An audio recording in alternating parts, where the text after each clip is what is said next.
Thinking about purchasing a medium format camera and wondering what type of glass you need? Watch until the end of this video to see why I chose this focal length to be my first purchase.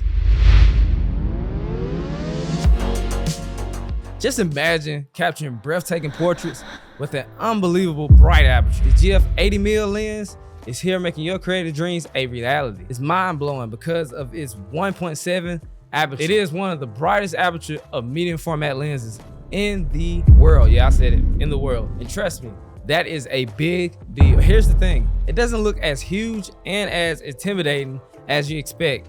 In fact, it's pretty prudent in size. Believe me, we have seen bigger lenses than this lens in the smaller format family. It's not as huge as some kind of lenses. Some kind of lenses are actually heavier than this lens. My first impression on it, it was bigger than my full frame lenses that I use video work. So I didn't really take pictures with my full frame camera, but compared to my video lens or just my other lens that I had in general, this is definitely bigger than my Tamron lenses. The biggest lens that I have in the full frame is the Tamron, the 70-180. That's about the biggest lens I had, but once I had got a hand of this lens, I made it feel smaller, but not too small, because that 70-180, it's pretty nice size for what you're getting out of it from that 2.8. But going from a 1.7 to just 80mm, heavyweight, good quality, but we're gonna get into more about that. So speaking of the weight and the size of this lens, it's a bit heavy. It weighs over 790 grams. Even when you get it on the front of your camera, I believe the medium format cameras,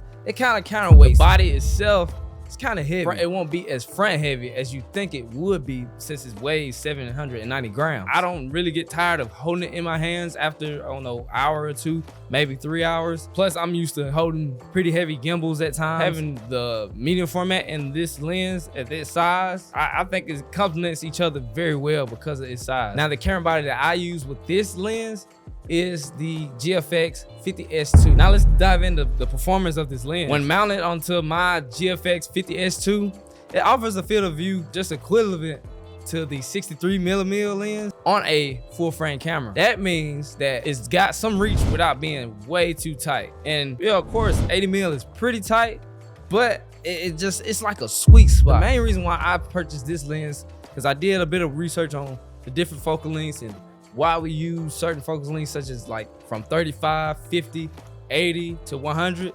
But I feel like the 80mm was just a sweet spot for me for getting from some up close portraits and kind of far away portraits. I feel like it just was that sweet spot for my portraits. And I take a lot of senior portraits and also corporate headshots. So I wasn't doing nothing drastic as far as just landscape. For just corporate headshots and senior portraits, I think this lens is just the icing on the cake for those type of gigs. On the 80mm lens, it's decent. It's not a deal breaker, but I wouldn't say it's just fast, lightning fast.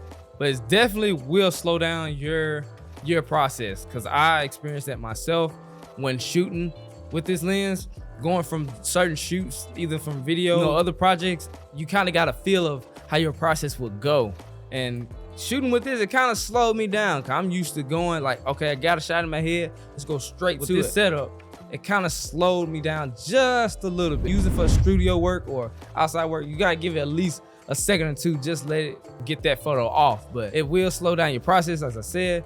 It makes it a bit noise when focusing. And another thing, when using this lens, as you hunting focus or trying to focus, it does make a noise. So I wouldn't say it's just loud or just crazy noticeable, but it does make a bit of noise when you're trying to focus in and out. That don't necessarily bugs me, but here's where it gets really exciting. The image quality, f1.7, this lens, it delivers it just delivers such an incredible sharpness when you're using this lens. That 1.7 having in focus is just incredibly sharp. It holds perfectly against the 50 megapixel sensor of my GFX 50S2. You want to hear something impressive about this lens? Is the minimum focusing distance of just 0.7 meters, which means that you get really close to your subject and combine that 1.7 aperture on your medium format camera. It gives that photo a just defined look. It gives it a nice defined look where it just gives that all that details and tells a story in a whole different way about that person, about that character, or whatever you're shooting. and it'll help you achieve that look just because of its 1.7 aperture and be able to be that close at 0.7 meters away from your subject. And trust me, this look, it's not easy. It's not easy to achieve at all, but especially with any setup. It's kind of hard to achieve it with some setups, but the main reason why it gives that nice defined look is, of course, the bokeh. The bokeh, it just gives you that nice, gorgeous look, and it does it every. And being able to have that nice bokeh while being at a distance, it's just one of them things that helps you stand apart. And I shot a prodigious amount of photo shoots with this lens, and I promise you, it always, when I get that nice bokeh in the background with this lens with some nice colors, it just makes me go wow every single time I see that I can achieve that with this setup that I have. So let's get real for a second. Let's talk about the challenges of shooting with the 80mm 1.7 with a 50 or 100 megapixel medium format sensor, which means the depth of field is super shallow. It's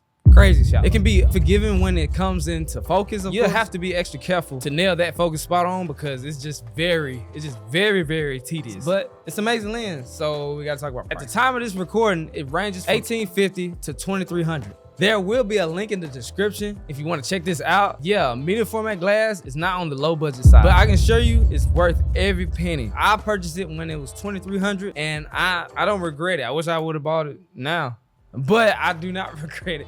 I do not regret buying this lens for my first one because I was able to achieve being at a distance when I want to capture some scenery and still get that nice bokeh in the back. And of course, when I want to get closer to portray that motion of my character or of my shoot. Of course, I think this lens is great, but I think the GFX 50S2 is the real reason why I invested in this lens. You wanna know why? Click or tap on the video on the screen, and I'll see you when I see you.